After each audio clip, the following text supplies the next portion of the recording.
Welcome to everything we know about sea power, naval combat in the Missile Age. If you're unfamiliar with sea power, it's a Cold War game set between the 60s and 80s. It has over 150 naval units to include original ships and more than 60 aircraft. It's real-time combat. It has advanced flight and ship physics, as well as advanced sensor modeling.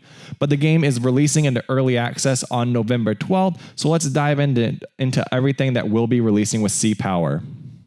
So by far, one of the most anticipated modes is going to be the dynamic campaign. However, it is not going to be available on early access launch, and it won't be entering an alpha state until Q2 2025.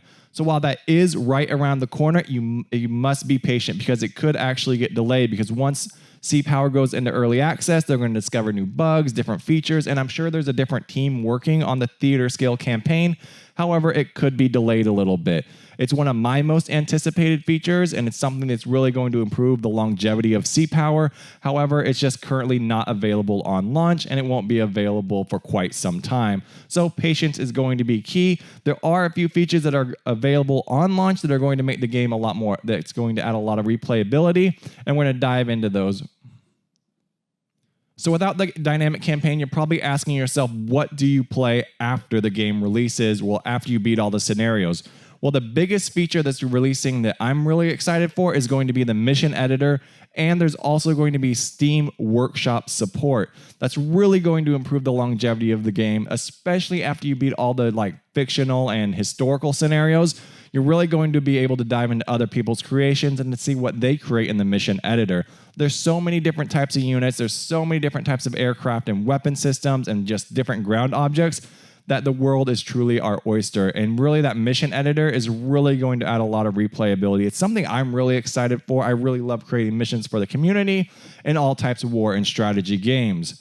Overall, I believe the entire globe is available to create missions on. So there's going to be so much dynamic action and just different types of scenarios to play that I'm not too worried about the dynamic campaign being delayed, or at least not being available on launch.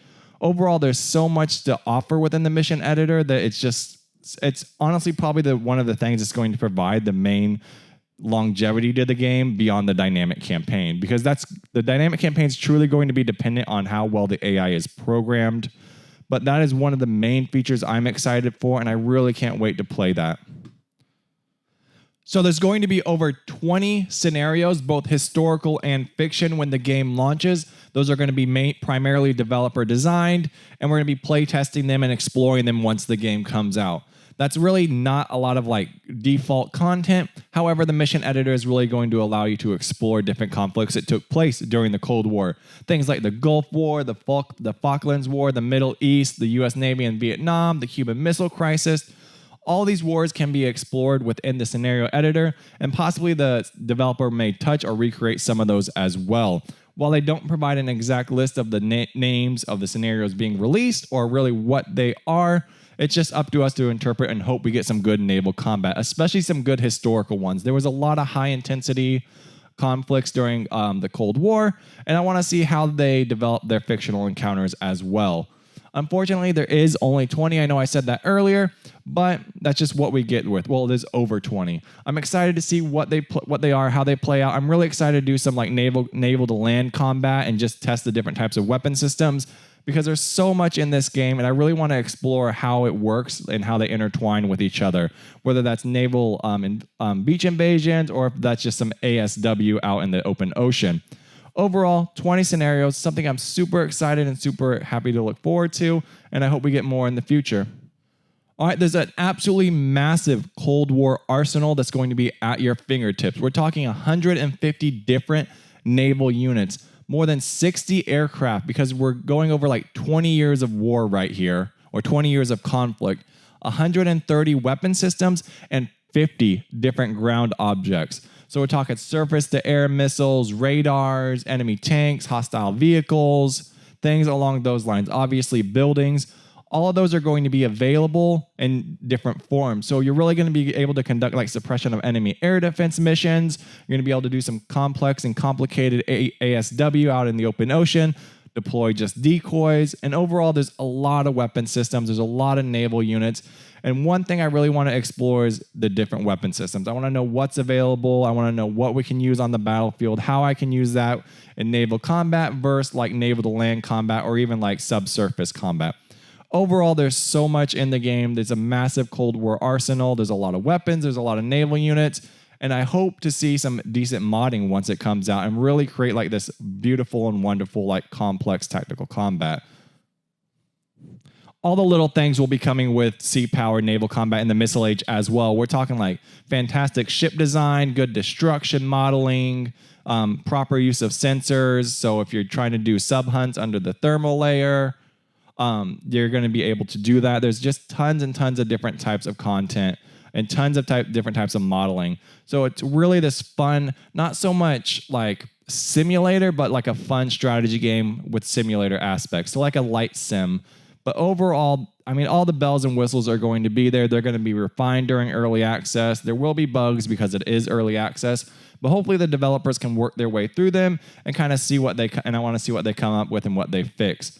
Beyond all of that, we're going to go into what's coming after early access now. So it's November 12th. We've moved on to November 13th, and it's time to discuss like post-launch content or just like that early access period, what's coming with it. Obviously, the dynamic campaign. That is going to be a big focus. That's going to be a big thing for the community. And I imagine there's thousands of questions constantly being asked about when the dynamic campaign will release, what does it look like, how does the AI interact, and kind of where it takes place. We still need a lot of information on that. I kind of want to see how it plays out. Unfortunately, or fortunately, that's going to be an alpha release in like 2025. So it's going to be quite a long early access period. And that dynamic campaign is going to need a lot of refinement and a lot of feedback. Additional units, we don't really get a number on what additional units will be coming post-launch, but it will be. I imagine that's going to be a lot of player feedback. I'm sure they have their art team working on different types of aircraft, ground units, and naval units. But at the end of the day, player feedback is going to be really important to what they design post-launch.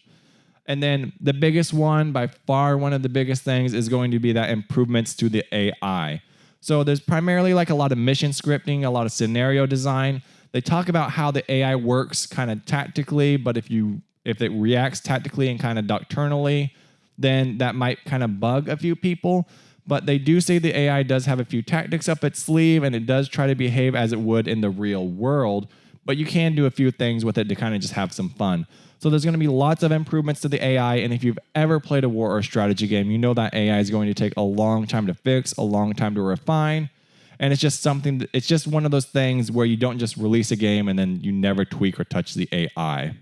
And obviously more modding support. They didn't go into too much detail on what further modding support there will be, but beyond just like uploading your scenarios for your friends to play with, there's just going to be additional mod support, maybe like uploading your own 3D models and then things along those lines.